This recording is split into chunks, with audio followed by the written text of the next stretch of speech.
More than 3 million Americans filed for unemployment benefits the last week of March. That's more than quadruple the previous record in the history of the country.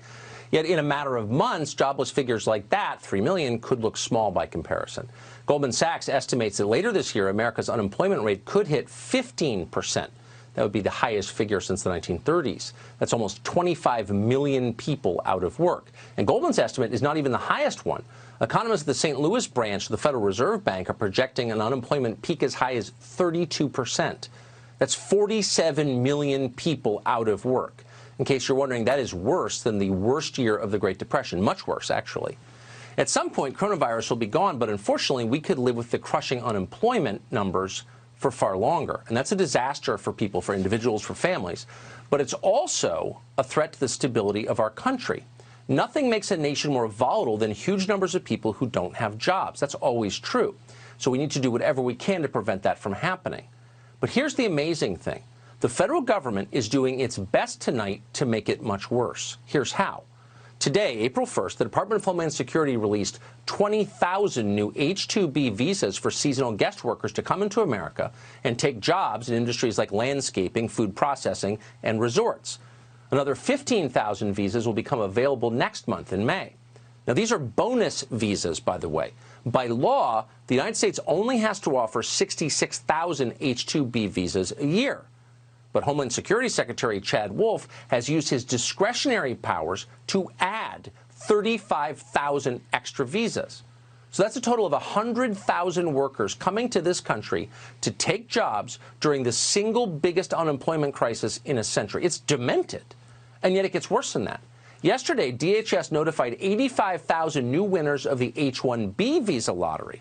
Today, those winners can begin filling out their full visa applications for jobs that will begin in October. That's just when unemployment could be at its peak and coronavirus could be making a comeback as the weather cools. Those are the forecasts. H-1B visas are supposed to allow companies to hire foreigners with extraordinary skills that simply don't exist in the American workforce. It's a fraud, of course, a well-documented fraud.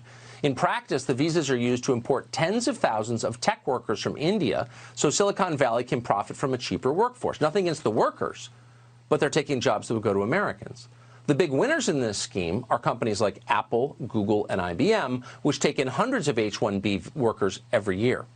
At many companies, including AT&T, as we chronicled recently on this show, American workers are ordered to train their foreign replacements and then fired once they're no longer useful. This has been going on for a long time. It's always been disgusting. But now, it's a threat to our country, and that's not an overstatement. In a year where tens of millions of Americans could be looking for work, our government is importing more than 150,000 workers from abroad. And that's without counting thousands of H-2A agricultural workers who will be coming as well. The president needs to stop this from happening, and he can.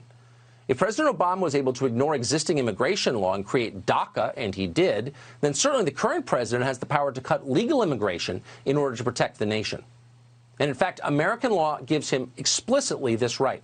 Here it is. This is from Section 1182F of Title 8 in the U.S. Code. Quote, whenever the president finds that the entry of any aliens or of any class of aliens into the United States would be detrimental to the interests of the United States, he may make a proclamation, and for such period as he shall deem necessary, suspend the entry of all aliens or any class of aliens as immigrants or non-immigrants, or impose on the entry of aliens any restrictions he may deem appropriate, end quote.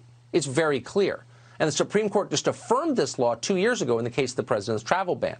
So it's real. Now, that ban, you'll remember, was levied to protect Americans from terrorism. But now we're facing an immeasurably greater crisis than terrorism. We're facing a global calamity that could wreck our economy, fracture our society, because that's always a byproduct of it, erode our rights, shatter our institutions, transform this country into a poor country, a has-been ex-superpower beholden to China. That could happen. Preventing that from happening is the most important test this president or any president in our lifetime will face. The time to placate corporate interests looking for low wages at all costs has passed. We need to stop this.